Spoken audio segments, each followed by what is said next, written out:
Hey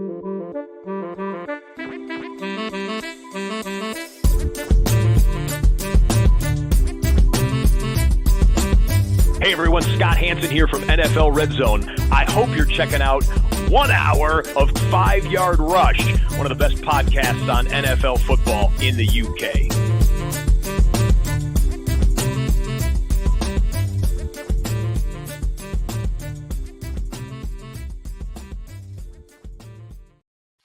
Hey, what's happening, Rush Nation? It is a Strategy Points podcast. Sorry, this is a little late, but I promise you it's well worth the wait. Going to talk a little bit around roster construction, a little bit on rest of season stuff, then some wide receiver cornerback matchups before getting into just a few more bits and pieces to know. This will get you everything ready you need for the weekend, ready for week 10 and beyond, thinking about your playoffs, thinking about getting into the playoffs, etc. Talked about on last night's flagship show that we're getting to the point now where you actually need to roster 2 QBs. You actually need to have a second QB on your roster. The position's bad. It's as bad as it's been for probably 20 years. And that's no disgrace to the guys that are out there slinging it. It's no disgrace to Tommy DeVito or Clayton Tune, although he won't be playing this week, or Aiden O'Connell or anyone like that. At the end of the day, the position is just not what we expected it to be. There have been so many season-ending injuries, so many injuries that have taken quarterbacks out for a significant amount of time. We've had 10 rookies start this season, or it will be on Sunday when Tommy DeVito plays, which is the most that's ever happened in the NFL in its history. And that tells you everything you need to know, is that the position is just in a really, really poor state. A lot of talent has got injured. If you drafted the early and elite, it's paid off for you. Those guys have stayed healthy. If you drafted in the mid-range, you are really paying for it now. There aren't many guys left in the mid-range that are producing decent results, and a lot of those guys have got injured. So it's a tough place to be.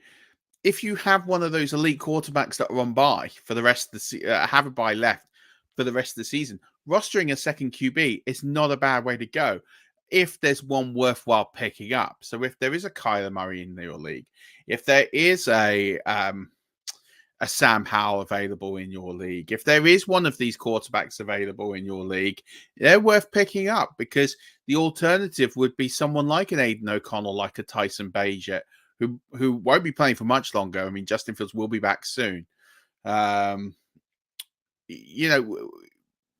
For me, the line of demarcation is Josh Dobbs. He's probably the last quarterback who I think has some appeal and is worth playing. I think everyone below him really becomes to the point where you can't play them unless you absolutely have to in your quarterback slot.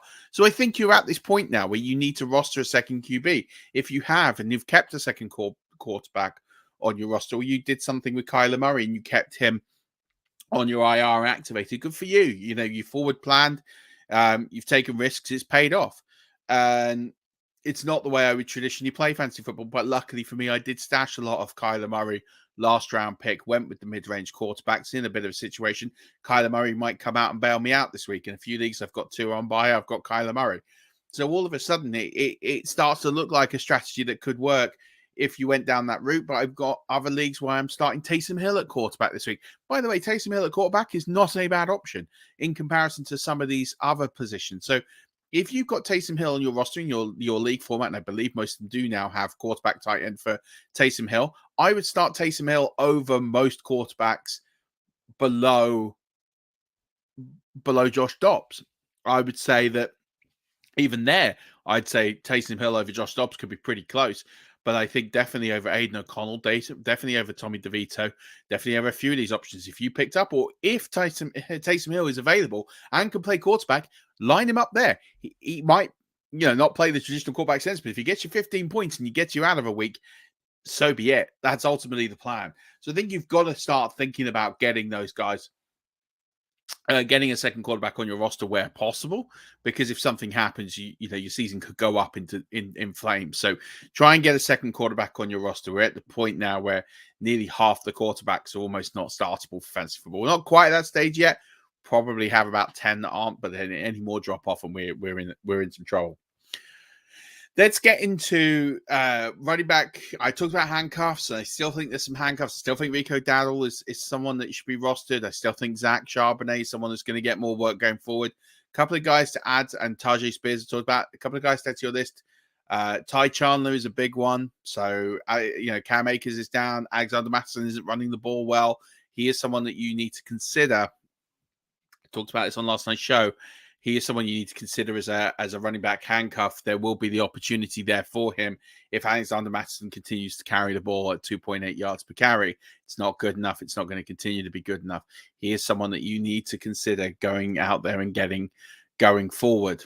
It's a big one to go for. So ultimately, that's one you've got to get. And then the second sort of type of running back you can get is start having a look at these running backs who potentially are going to climb in share. So, I still think that Roschon Johnson in Chicago will rise to the cream of the crop.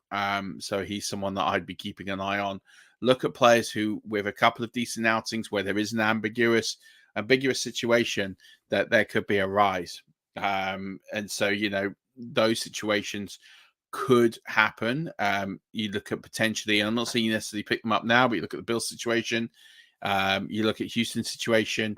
You might see some seed changes, although I'm not too bought into the Houston situation. They do tend to pass the ball a lot more. So I not really bothered about who the lead back is there. They're not going to get me where I need to get to.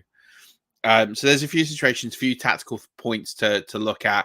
But start planning ahead for your bye weeks now. Quarterback, wide receiver, running back. And it takes me on nicely to these positions. If I start looking at potentially the next few weeks from scoring in a position, who's got the sort of best schedule going forward and the most favorable. So, I'll do this sort of position by position. I'll name sort of the top five and then the bottom five really is kind of how I look at this. So getting you through to week 15, these quarterbacks have the best schedule for the next 5 weeks. So Brock Purdy, Lamar Jackson, Jared Goff, Deshaun Watson, and then Josh Dobbs. God, we'd love to have had Kirk Cousins here with this schedule coming up. That's followed by Aiden O'Connell, Jordan Love. So if Jordan Love's available in your league, I'd definitely be looking to pick him up. It's definitely looking good for him. QBs with the hardest schedule actually don't need to worry about this because they do have the hardest schedule, but ultimately they're the best quarterbacks in the league. So Trevor Lawrence has the hardest schedule, followed by Jalen Hurts, followed by Justin Herbert, followed by Joe Burrow, followed by Patrick Mahomes after this week. But some quarterbacks I'm going to highlight for you now. Josh Allen's also in there at 26th, hardest schedules, but some quarterbacks here I will start labeling for you. Baker Mayfield, Tyson Bagent / Justin Fields, and then whatever's going on, whether it's going to be Matt Stafford or Carson Wentz. So, there are some players there who've got some difficult schedules going forward. So keep an eye on those, especially those of you in super flex leagues. When it gets to running backs, again, this is just taking you through to week 15, and I'll do fantasy playoffs in a minute. Alexander Mattison has the best schedule now. So ultimately, if he doesn't cash in now, he's never going to. Houston, but I'm not too worried about that. I think at the end of the day, that's not really a huge run first offense, but there should be some good days ahead for Austin Eckler, for David Montgomery, who I would be starting as soon as he's available. Also Jamar Gibbs, but then also Jerome Ford. Derrick Henry's got a decent schedule coming up. Rashad White has a decent schedule, certainly a lot easier than it has been for him. And Miami, once they get off the bye, we've got a pretty decent schedule as well. Teams with the hardest schedule, so Chicago. So that Chicago situation is quite ambiguous. That looks quite rough going forward. Again, what's going on in Miami and going on with Miles Sanders and Chuba Hubbard, that's really tough. In Seattle, and again, that might trend to more Zach Charbonnet use because they have got a difficult schedule going up all the way from now to week 15. Again, Buffalo, another ambiguous situation, and Javonte Williams and company in Denver. So, Javonte Williams has a really difficult schedule going forward. He's got the 5th worst in the NFL. So just one to keep an eye on there. If he is so, keep an eye on that one. Deebo Samuel and Brandon Ayuk have the best wide receiver schedule now coming off the bye until week 15. And then that's followed by Michael Pittman. Then that's followed by CeeDee Lamb. And then followed by DK Metcalf, Tyler Lockett. And then also coming off that, the Rams and Devontae Adams. So we should start to see some upticks on some of those offenses that have been a bit stagnant, especially Seattle, especially the Rams, where they have been quite stagnant the last few weeks. Maybe we'll start to see an uptick in fortunes there with their schedule the rest of the way. For Miami, Tyreek Hill, but I'm not worried about, and Jalen Waddle with the talent. Jacksonville, that would be interesting. Do they go more Calvin Ridley? Given that there's a difficult schedule, they keep going the way they're going with Christian Kirk. They got Atlanta, might mean curtains to a degree for Drake London, who we were hoping to see big things off with this change in quarterback. Buffalo and Stephon Diggs, not worried about Diggs, but maybe I'm more worried about Gabe Davis and Shakir. And then New Orleans and Chris Olave, because that really hasn't been going too well as of late either. The tight end position is the tight end position. I'm not really going to go too much into it. I will say that Mark Andrews has easily the best schedule, and then that's followed by TJ Hawkinson, and then David Njoku. So I'm not really too, and at the bottom end, Evan Ingram has the 2nd worst. I'm not too concerned about that because I'd still play Evan Ingram over everybody else, given that situation there. And teams near the bottom, the rest of those don't really have too strong an emphasis on tight end all that much. So I'm not too concerned there. And then streaming defenses, if you're looking ahead at streaming defenses, New Orleans have the best streaming defense option, followed by Miami, followed by Washington, followed by the Giants, followed by Detroit. So they're good streaming options for you going forward. Dallas are in there at 6, but they're not going to be widely out there. The Rams are still out there. They've got the 7th best schedule until week 15. So ones to look at there. Of the teams with the worst schedules, only Philadelphia, I think, are widely owned. But I still think you can play them. But yeah, they got a pretty difficult schedule, 31st ranked schedule from there. If I look at just the playoffs, so if we isolate and just look specifically at the fantasy playoffs, and I'm talking just about here weeks 15 to 17, quarterbacks with the best schedule as it stands through now is Jordan Love, Kyler Murray, is in 3rd. That's because Bryce Young's in 2nd, but I wouldn't start him. And then you've got David Carr, and then you've got Deshaun Watson. So I talked about this a little bit with these guys, but again, just sort of quantifying these a bit more. Tua actually has the worst schedule, and I've got some stats about Tua, so just to be a little careful there. Starting Tua in the fantasy plus, he does have the worst schedule. CJ Stroud, 31st. Joe Burrow 30th, Kenny Pickett 29th, and Trevor Lawrence in 28th. Players at Dak are inside the top 10. Patrick Mahomes 11th. They could be good schedules. But Josh Allen in 7. Good schedules for them. Running backs in particular, schedules. Josh Jacobs. So talked about Josh Jacobs being a buy low candidate and someone who I think was bouncing back on the show on Wednesday when I was talking about fantasy stats, the bonus pod. He's got the easiest schedule for the rest for the fantasy playoffs, so he could go nuclear at the point where you really want him to. So if you can acquire Josh Jacobs now and people are a bit out, it'd be a bit hard because at the end of the day, it's hard to acquire a top running back. It could be a good option for you.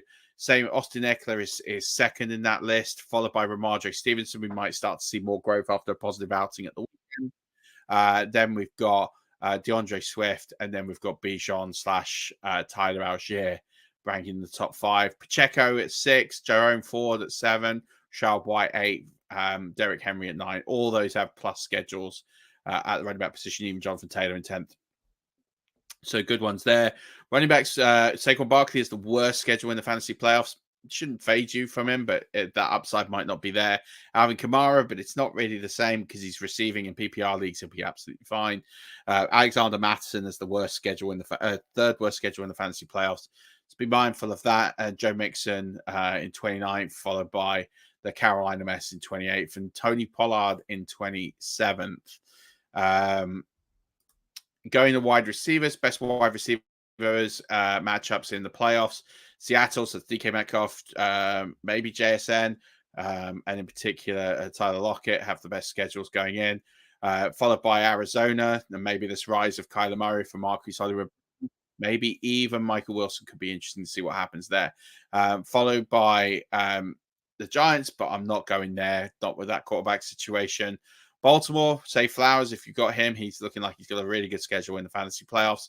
And then followed by Cooper Kupp and Puka Nacua. So, yeah, some really good ones there as well to mind. And then also as well, Jaden Reed, I think he's got a really good schedule for the playoffs as well, and Romeo Dobbs, etc.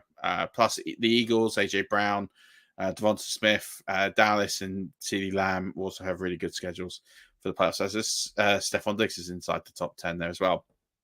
The worst, Tyreek Hill, Jalen Waddle, not worried about that.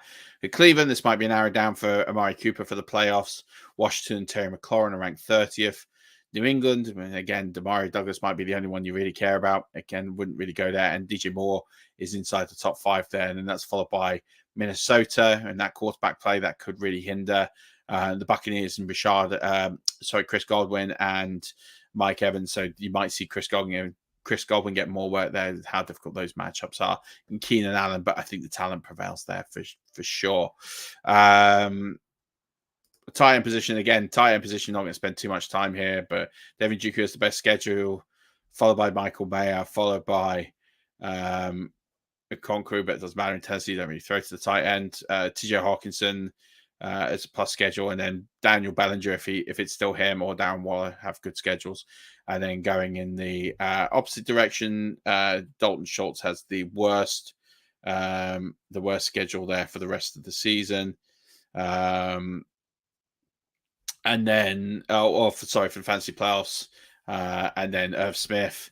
Then you've got the Chicago situation and Cole Kmet, and then you've got Evan Ingram. Again, not really worried about Evan Ingram. He'll always get work in this offense, and then Dallas Goedert if he's fit. So yeah.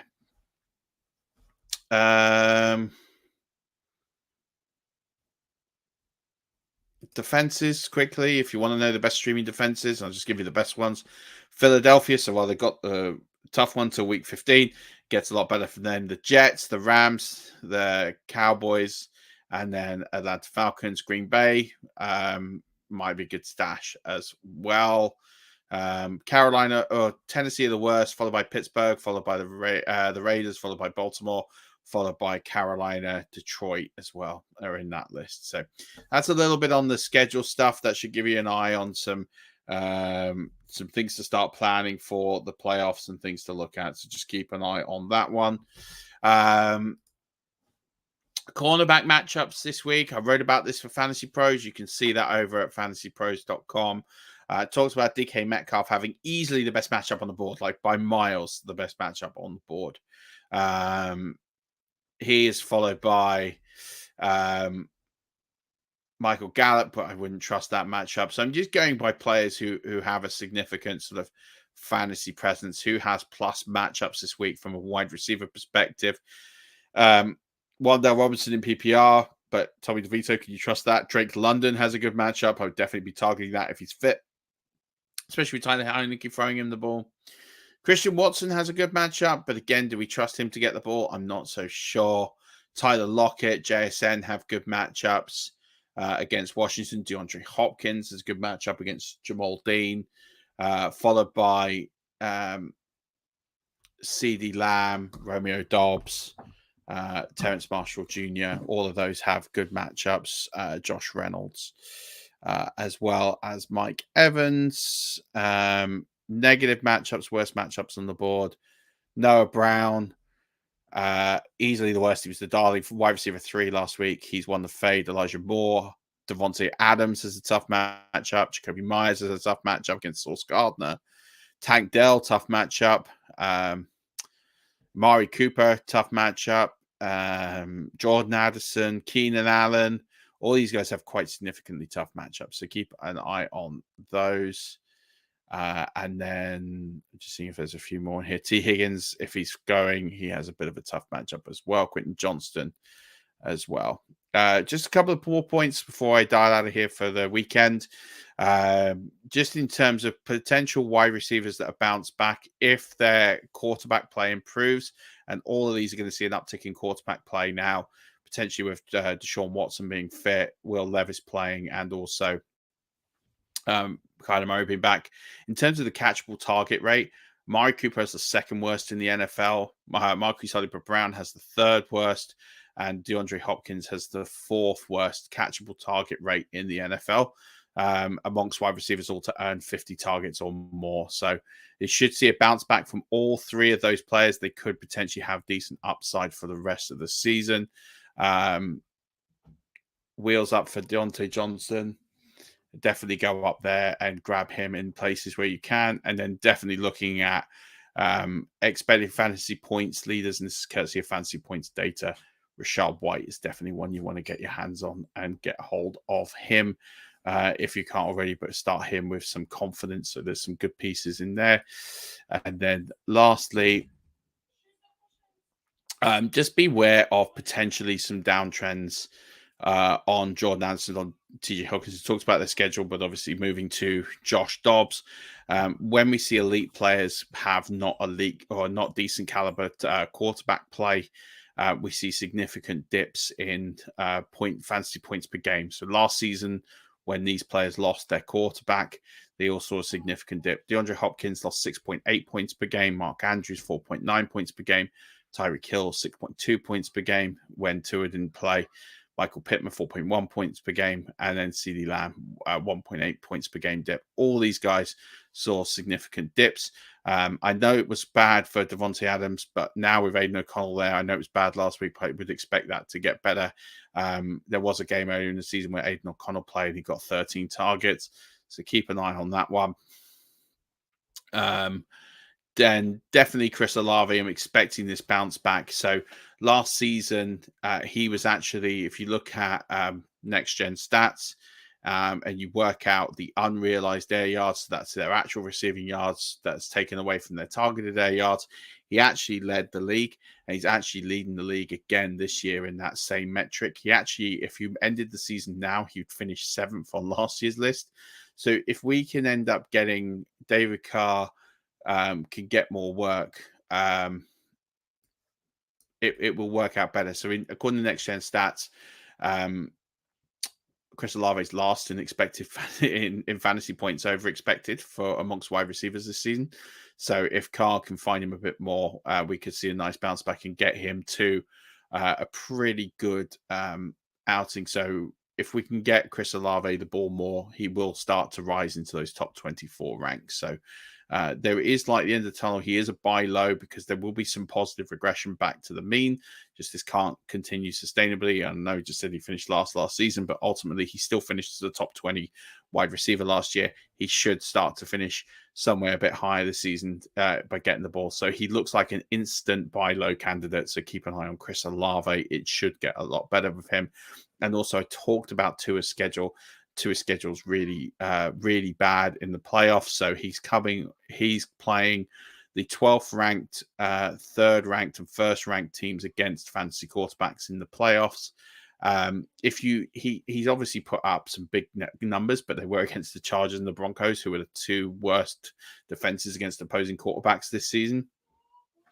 Take those games out, Tua is actually the only managing 16 fantasy points. And would be around about QB 15, QB 16 on the year. So if I took those two ceiling games out, he's actually not having a great fantasy football season from perspective. It's just being masked by two huge performances. So just keep an eye on that one, that Tua might not be that quarterback for the playoffs, but you might be stuck. You might not be able to get anything better, but he could potentially be a bit of a lead balloon for your season. If you're looking for that high ceiling, it's not going to happen in the playoffs. That's going to do it for me. Appreciate all of you. Appreciate you all tuning in. Appreciate all the time. Don't forget to join over at the Patreon and take advantage of everything that I do over there and all the great content that I do put on there. So until then, Rush Nation, don't forget, as always, enjoy your weekends. Good luck in week 10. Hope you all smash it and get the dub. But until next week, don't forget, as always, keep rushing.